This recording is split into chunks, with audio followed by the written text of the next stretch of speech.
to drive as fast as we can in the first stage, and we fall off the road, and I think that's it. It's just a matter of Dalbeattie's a funny stage because it's nearer the coast, it's more grippy, so if you don't make time there, we'll never do it. So hopefully we'll just come alright. Kirsty's quite confident.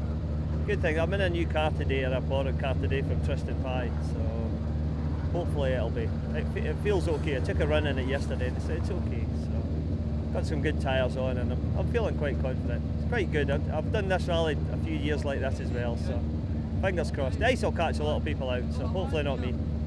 Aye, very enjoyable through there, you know. Just so slippy in the icy spots. It's just serious, like, you know. And how slow you go, you've still got to go off the road. So I lost the second jock in that first run. I had a bit of half spin, so I tried to gain that back in the second run, and I was off another couple of times to make it worse. So, but no, it's the same for every these conditions. They're just very difficult.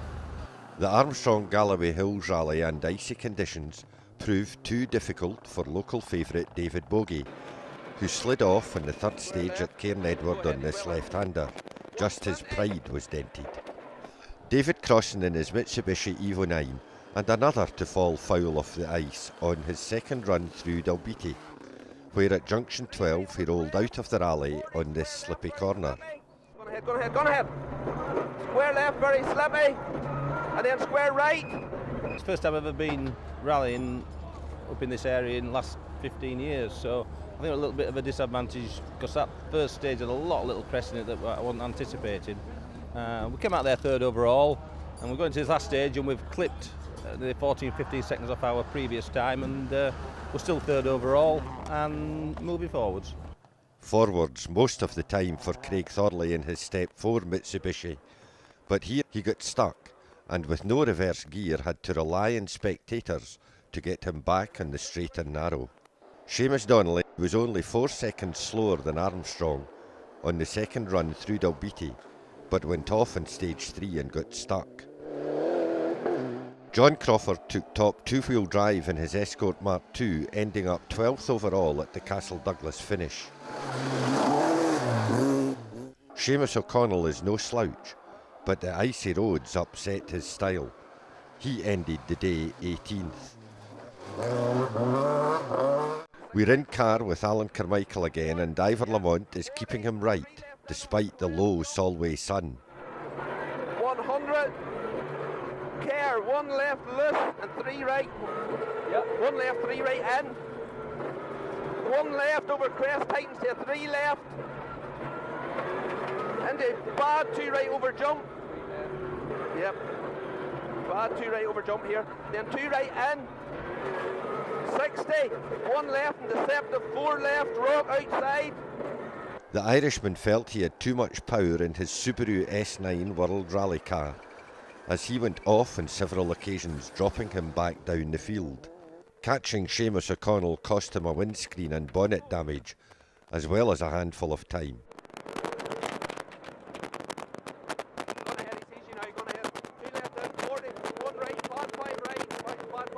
Potato farmer Steve Bannister is famous for his heroic driving, but not today. He finished 14th. Adrian Hetherington was fastest two-wheel drive in stage 1. A spin in stage 2 cost him 10 seconds. But he ended his day in the ditch on stage 3. Opens to left 2, care. Donny MacDonald from Culloden in his Mitsubishi Evo 9 took a steady approach to the sheet ice, and running further down the field proved an advantage. Ian Patterson from Dumfries has already been off, losing part of his Subaru's front bumper. The garage owner builds his own rally cars, and local knowledge was paying off.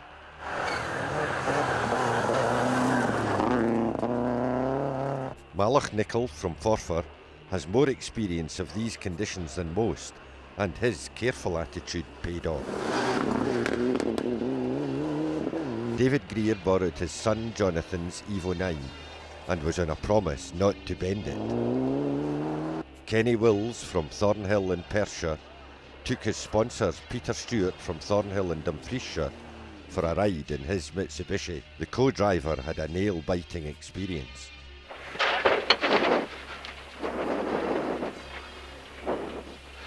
Oh. By the time they had run through stage 2 Dalbeattie, Peter had a frantic phone call from his heavily pregnant wife, who had gone into labour, and on stage 3 at Cairn Edward, their hurry proved their undoing. No,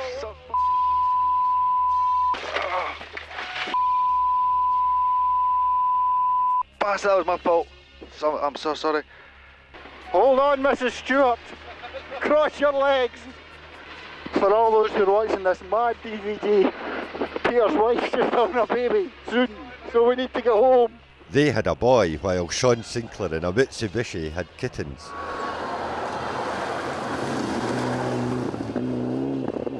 Big jump ice for one. Oh, it's the first time back in a year, so just a bit slippy there, but I'm just enjoying it. It's good fun. Entrepreneur David Hughes had taken a year out with business commitments, and he came back with a brand new Evo 9 to shake up co-driver Bruce Harper. Okay, hold. Left 9, right 9. He said he was going to give it everything right from the start.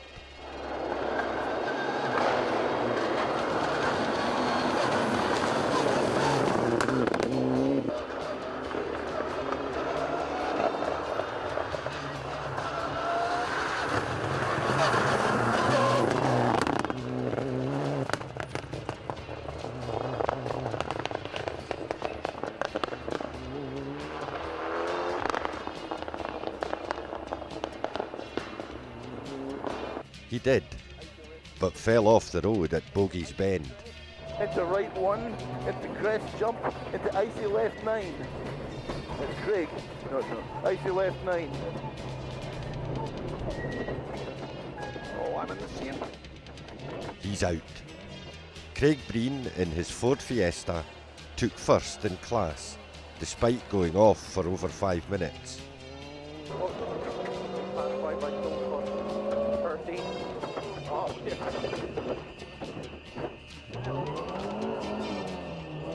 The hardy spectators have come to his aid.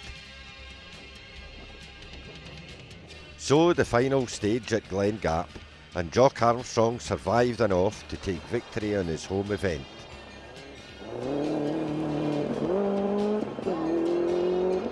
Donnie MacDonald is in a spin on his way to second.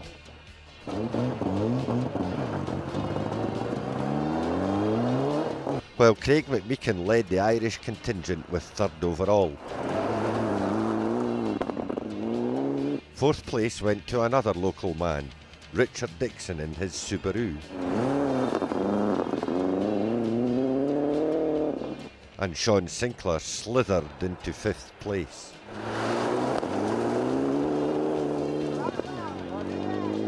A careful run for David Wilson in his venerable Evo 4 paid off with sixth,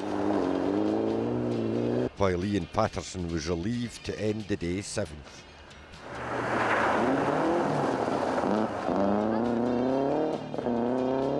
Losing concentration, Malach Nicol finished 8th.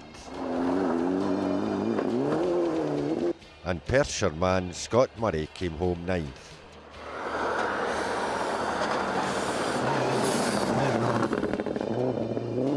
Rounding off the top 10, David Greer was delighted. Alan Carmichael was pleased to finish 11th, despite running second on the road in a very thrill-packed day.